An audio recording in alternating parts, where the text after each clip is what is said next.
Hello students, in this video you will come to know related to certain important Viva questions for conductometric titrations. Check out the first one. What are electrolytic conductors? There are certain solutions of substances which have tendency to decompose chemically due to passage of electricity, and these are known as electrolytic conductors or electrolytes. Example, NaCl, HCl, AgNO3, etc. All these are electrolytic conductors. The next question is, what is Ohm's law? Ohm's law is the ratio of the potential difference E applied across the ends of a conductor to the current I that flows through it, right? And this particular ratio is constant at constant temperature. What is this constant termed as? It is called as R. R is the resistance of the conductor. So mathematically, Ohm's law is E upon I is equal to R.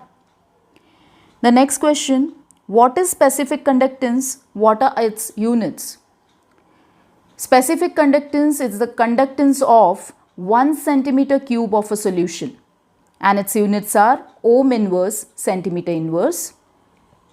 The next question, what is the relation between specific and equivalent conductance?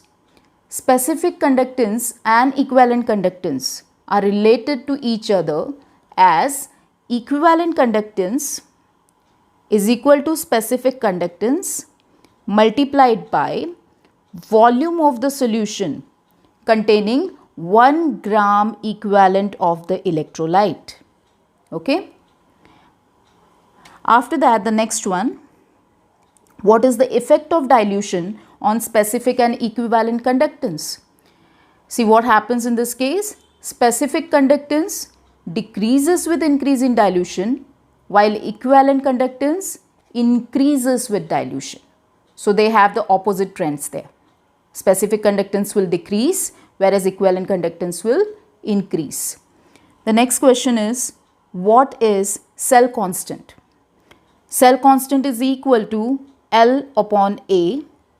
So it is the ratio of the distance between the electrodes to the area of cross section of the electrode, right? And it is measured in centimeter inverse. Okay. The next question after that is, what is the principle of conductometric titrations? Conductometric titrations deals with the conductivity measurements, right? And the electrical conductance then will depend on what? It will depend upon the number of ions which are present in the solution and the mobility of that ions, and that is what is the principle of conductometric titrations also. The next question, why the conductance first decreases and then increases after the endpoint when HCl is titrated against NaOH solution?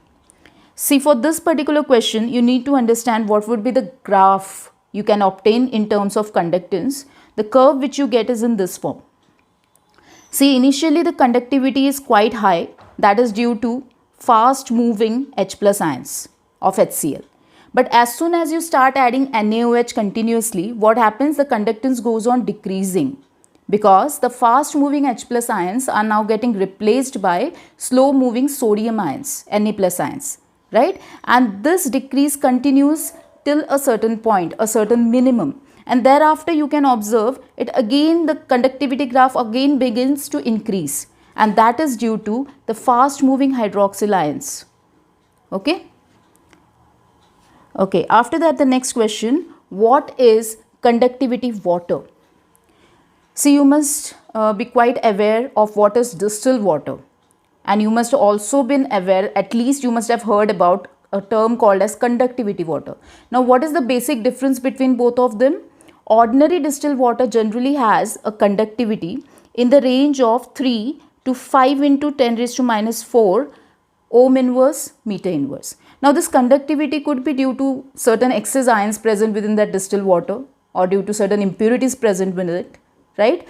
But in case of conductometry, you need to take help of highly purified water, right? So you can say कि you would get certain highly accurate work अगर आपने perform करना है, तो you need to take help of conductivity water. The reason being, the conductance of conductivity water is very small, right? It is even less than 10 raised to minus 4 ohm inverse meter inverse. And since the conductivity of conductivity water is very small, so we can say whatever titration you are performing, it is not going to interfere with the actual experiment, right? Or the actual ionic mobility or the actual electrical conductance of your ions on which you are trying to perform your experiment. The next one, what are the advantages of conductometric titrations over the ordinary titrations? See, the first most important advantage you can consider is that here even the colored solutions can be titrated, right? In ordinary titrations, what happen? You need to take help of indicators for the titration. So it becomes a necessity that your solutions as such should be transparent as far as possible, so that the indicators can play their effective role and you are in a position to find out the strength of the solution.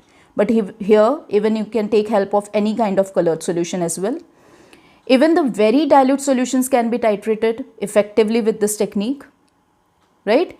Now, in case of ordinary titration, you have to take a proper care when you approach that endpoint. Yes or no?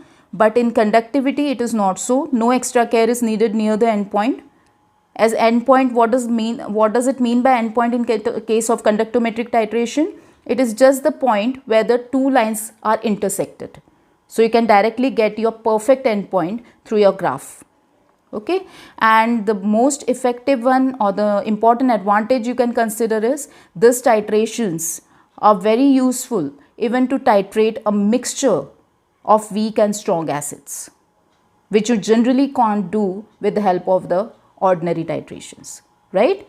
So in addition to this, these are certain questions related to conductometric titrations. There could be certain more list which could be added to this, but definitely you should be preparing this.